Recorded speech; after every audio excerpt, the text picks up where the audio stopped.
നമസ്കാരം. മലയാളി വാർത്തയിലേക്ക് സ്വാഗതം. ബീഹാർ സംസ്ഥാനവും കാവി അണിയുമെന്ന് റിപ്പോർട്ടാണ് ഇപ്പോൾ വരുന്നത്. ശനിയാഴ്ച രാത്രിയോടെ നിതീഷ് കുമാർ ലാലുവിൻ്റെയും മകൻ്റെയും RJDയുമായുള്ള സഖ്യം വിട്ട് രാജിവെക്കുമെന്ന് ദേശീയ വാർത്താ ചാനലുകൾ റിപ്പോർട്ട് ചെയ്യുന്നു. ഞായറാഴ്ച മിക്കവാറും BJPയോടൊപ്പം ചേർന്ന് ബീഹാറിൽ വീണ്ടും നിതീഷ് കുമാർ മുഖ്യമന്ത്രിയായി സത്യപ്രതിജ്ഞ ചെയ്യുമെന്നും ദേശീയ മാധ്യമങ്ങൾ റിപ്പോർട്ട് ചെയ്യുന്നു.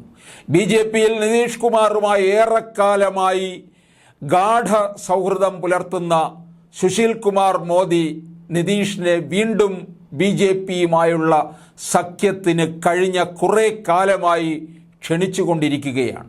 കഴിഞ്ഞ രാത്രിയിലും സഖ്യത്തിനുള്ള വാതിൽ എപ്പോഴും തുറന്നു കിടക്കുമെന്നും സുശീൽ കുമാർ മോദി പ്രസ്താവിച്ചിരുന്നു. കഴിഞ്ഞ കുറേ നാളുകളായി ലാലു പ്രസാദ് യാദവും മകൻ തേജസ്വി യാദവും നിതീഷിനെതിരെ നടത്തുന്ന നീക്കങ്ങളെക്കുറിച്ച് പലപ്പോഴും സുശീൽ കുമാർ മോദി താക്കീതുകളും നൽകുന്നുണ്ടായിരുന്നു. BJPയുമായി ചേർന്ന് ഭരിക്കുമ്പോൾ നിതീഷ് കുമാർ സർക്കാരിലെ ഉപമുഖ്യമന്ത്രി കൂടിയായിരുന്ന സുശീൽ കുമാർ മോദി മഹാഗഠബന്ധൻ സർക്കാർ ബീഹാറിൽ രൂപീകരിച്ച ശേഷം എങ്ങനെയെങ്കിലും നിതീഷ് കുമാറിനെ പുറത്താക്കാൻ ലാലുവും മകനും പല ഗൂഢാലോചനകളും നടത്തിയിരുന്നതായി പറയുന്നു.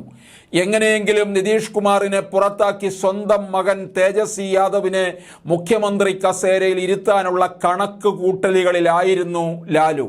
മാത്രമല്ല, ദേശീയ തലത്തിൽ നിതീഷ് കുമാറിനെ പ്രധാനമന്ത്രി സ്ഥാനാർത്ഥിയായി ഉയർത്താമെന്ന് വാക്കുകൊടുത്തെങ്കിലും കോൺഗ്രസും രാഹുൽ ഗാന്ധിയുള്ളതിനാൽ ഇന്ത്യ മുന്നണിയിൽ യാതൊരു പരിഗണനയും നിതീഷ് കുമാറിന് വാങ്ങിക്കൊടുക്കാൻ ലാലുവിനോ മകൻ തേജസ്വിക്കോ സാധിച്ചതുമില്ല.